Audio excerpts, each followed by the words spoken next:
There's a quote that says, "The beautiful thing about learning is nobody can take it away from you. But what good is learning if the knowledge might hurt you, drive you mad, or even kill you? It just sits there in your mind, like a stick of dynamite with an invisible fuse. It could blow at any moment. All it takes is a careless slip of the tongue, and you might turn into a talking home appliance." This is a conundrum faced by anyone dealing with an infohazard, a certain kind of anomaly often dealt with by the SCP Foundation. Before we get into some of the craziest examples of infohazards and what they've done to people, because let's face it, that's what you're really here for, first we have to answer that big question everyone's a little afraid to ask. Just what is an infohazard? And how does it differ from a far more common type of SCP, the dreaded Cognitohazard? Well, we're glad you're finally brave enough to ask. First, Cognitohazards are anomalies that are dangerous to perceive through one of the senses. A well-known example is SCP-096, which is actually a visual cognitohazard. You see its face and you're toast. It's as simple as that. And cognitohazards exist for all of the other senses too: hearing, taste, touch, even smell. Infohazards, on the other hand, are different. These anomalous effects are triggered when you start trying to express or describe something about what you've perceived. And when you do, things start to get really weird, really fast. Maybe you're trying to explain what you just saw to family members, friends, or the police. Maybe you're a member of SCP Foundation staff trying to write up a report or a new experiment log. Or maybe you're a YouTube channel trying to create entertaining yet informative breakdowns and explanations of anomalies from the SCP Foundation. If any or all of these apply to you, then infohazards are going to be your worst enemy. But as we look at some of the strangest examples, we'll try our best to resist their effects. First, seeing as it's so hot out, how about we take a relaxing dip in the pool while we tell you all about SCP-1128. What is SCP-1128? Well, that's a loaded question. Technically speaking, it's a massive predatory aquatic creature, but despite its huge size, the creature can hunt its prey in any body of water. Whether you're stepping in a puddle, relaxing in the bath, or say chilling out in the pool, SCP-1128 can track you down and potentially eat you alive. In one particularly horrifying test, a D-Class was drinking from a simple glass of water when the aquatic predator emerged, yanked them inside, and ate them. Okay, so maybe you're feeling a little nervous now, but don't worry, you're still safe. Some people have even survived their attacks from SCP-1128. Well, their initial attacks anyway. The creature has a tendency to come back again and again, relentless in its ravenous hunger for human flesh. Whenever it attacks successfully, all that's left is some blood floating on the water. But again, please don't worry too much about this creature. We don't have another 682 on our hands. After all, it's an infohazard. It can only start hunting you if you receive a written or verbal description of the creature. Oh, or some kind of visual representation of the creature too. Actually, on second thought, you might want to get out of the pool now. And put down that drink too. Instead, let us tell you a nice little story. You step into a bar, smelling of fine liquor and rich mahogany. You even get a whiff of some fine leather-bound book. You see us sitting at the bar, motioning for you to come over, and you decide to approach. You're intrigued by our winning smile and our vast knowledge of anomalies and SCP Foundation lore. You take a seat next to us and order a drink. Get something fancy. It's on our tab after all. Our treat. What does this have to do with infohazards, you ask?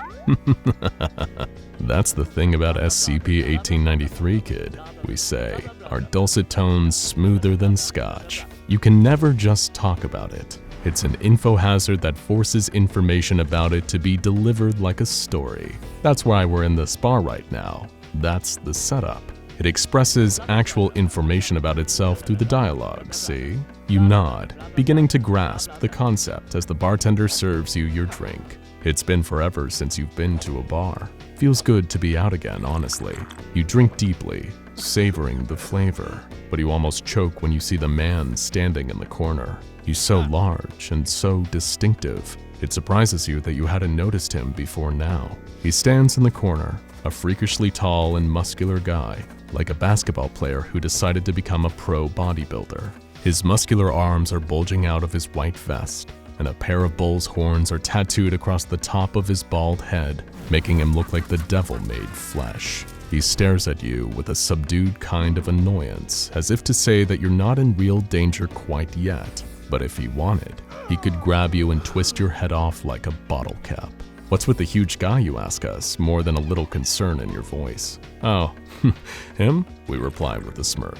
He comes with the anomaly. He appears in every SCP-1893 experience to an extent, though his level of involvement varies. If SCP-1893 doesn't perceive you as an annoyance or a threat, then you're good to go. But if 1893 starts to feel like you're gonna cause it some problems, then the guy with the horn tattoos is gonna intervene. Speaking of which, you look up and you see that the giant man is now standing next to you, brow furrowed in visible rage. He picks up your drink and crushes the glass in his hand without flinching, dripping booze and blood onto the counter. He snarls, "I think you've had enough, buddy. Now it's time for you to leave, or we're gonna have to get physical. Capiche?" You don't need to be told twice. You grab your hat, get up, and leave the bar, abandoning us on our lonely stool.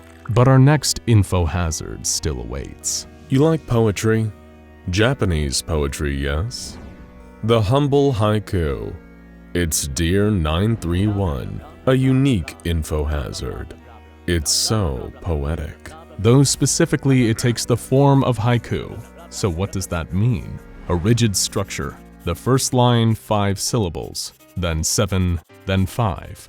We can't talk about this in ways other than haiku. It is challenging. Object class is safe. It is kept at Site 19. Need 3rd tier clearance. So what is this thing? SCP-931. It is a rice bowl, white with a blue band and a cracked blue pattern, all inside the bowl. And we must confess, we took that one from the file. Man, haikus are hard. 3 inches in height, 4.5 inches across. Metric doesn't fit. No maker's marks found. Suspected to have been made late 1900s. Really makes you think on the skill of these poets. Sans anomalies. Sure, it can't kill you, but writing these drives you mad. Curse 931. Trapped in this rhythm scheme makes the old man's torture world look like a resort. Okay, let's move on. Other SCPs to see. We're sick of haiku. Okay, back to normal. Time to shake off the structures of SCP-931 and talk about another iconic Infohazard, SCP-3007. This incurable Infohazard is a lot less whimsical than a rice bowl that forces you to write and speak in haiku. In fact, it's literally killed 7 people, and some in surprisingly gruesome ways. The main component of the Infohazard is known as SCP-3007-1. This is an extremely vivid anomalous hallucination that affects those under the 3007 umbrella, known as SCP-3007-2. To be afflicted with SCP-3007 is a truly horrifying and debilitating condition. The hallucinations occur at an average of 4 times a day, with each episode lasting for as long as an hour. And during these episodes, the victims are at risk of grievous bodily harm, or even death. So the question now is, what exactly is the SCP-3007-1 hallucination? To the people experiencing it, they appear to be transported to a strange alien world consisting of a huge number of white towers or pillars stretching into the sky. SCP-3007-2 specimens are trapped on a series of bridges, incredibly far off the ground, that connect these various structures. This anomalous area is known as SCP-3007-3. It is important to remember that people transported to this world still remain, physically in our own. However, any damage sustained with SCP-3007-3 will carry over into our own reality. To give one particularly gruesome example, some people fall from the precarious bridges and tumble to their deaths in SCP-3007-3. Back in our reality, they suddenly explode from the damage of an invisible high-speed impact, killing them instantly. There's much more to SCP-3007, enough that it probably warrants its own explanation, and the SCP Foundation takes it extremely seriously, believing that if the Infohazard is allowed to breach containment and become contagious, it could result in an XK-class end-of-the-world scenario. As a result, Anyone found to be infected by SCP-3007 is contained and summarily terminated to reduce the risk of its spreading. To make things even worse, there are also concerns about SCP-3007-3 seeping into our reality, as those standing within a 2-meter range of SCP-3007-2 during a 3007-1 episode can actually hear the sounds from the terrifying hallucinatory reality. Okay, that was a little scary. How about instead of falling to your death without falling at all, we talk about a nice movie.